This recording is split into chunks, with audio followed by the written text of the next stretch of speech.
के कान बाली लगा के ओठ लाली सजा के अब जई है। लाली लगा के कान बाली लगा के ओठ लाली सजा के अब जई है। जखन तोरा हम मिस कॉल करबो बारी में मिले अब जई है। जखन तोरा हम मिस कॉल करबो बारी में मिले अब जई है। लाली लगा के कान बाली लगा के ओठ लाली सजा के अब जई है। लाली लगा के कान बाली लगा के ओठ लाली सजा के अब जई है। जखन तोरा हम मिस कॉल करबो बारी में मिले अब जई है।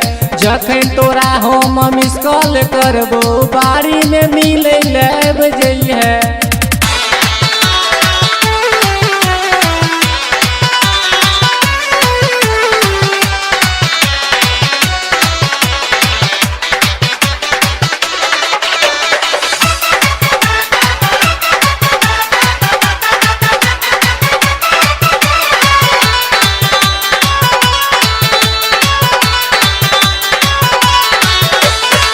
करबो इंतजार तोहार करी है लेट गे।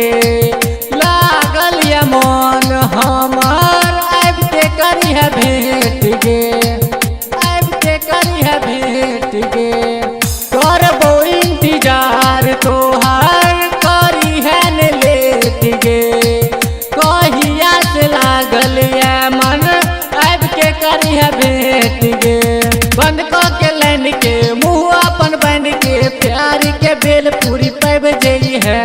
बंद के लाइन के मुँह अपन बन के प्यार के बेल पूरी पैब जई है। जखन तोरा हम मिस कॉल करबो बारी में मिले अब जई है। जखन तोरा हम मिस कॉल करबो बारी में मिले अब जई है। अब जई है।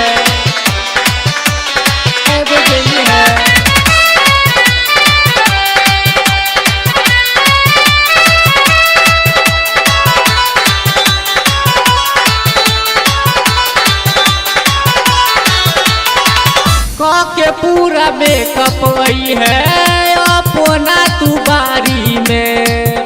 मिलब माजा मारब संगे गहुम के आरी में। गहुम के आरी में के पूरा मेकअप आई है अपना तू बारी में। मिलब संगे माजा मारब गहुम के आरी में। गजरा लगा के गजरा सजा के बिंदिया लगा के अब जई है। गजरा लगा के गजरा सजा के बिंदिया लगा के अब जई है। जखन तोरा हम मिस कॉल करबो बारी में मिले अब जई है। जखन तोरा हम मिस कॉल करबो बारी में मिले अब जई है।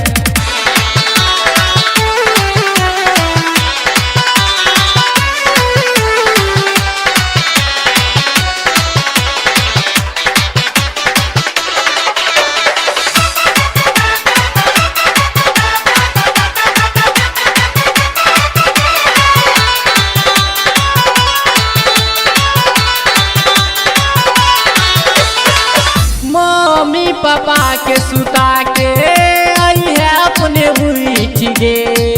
चढ़ल जवानी के माजा लेबो हम सुत गे। लेबो हम सुत गे। मम्मी पापा के सुता के आई है अपने उठ गे। चढ़ल जवानी के माजा लेबो हम सुत गे।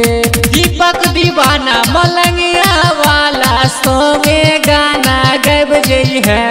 दीपक दीवाना मलंगिया वाला सोंगे गाना गब जई है। जखन तोरा हम मिस कॉल करबो बाड़ी में मिले लेब जइहे। जखन तोरा हम मिस कॉल करबो बाड़ी में मिले लेब जइहे।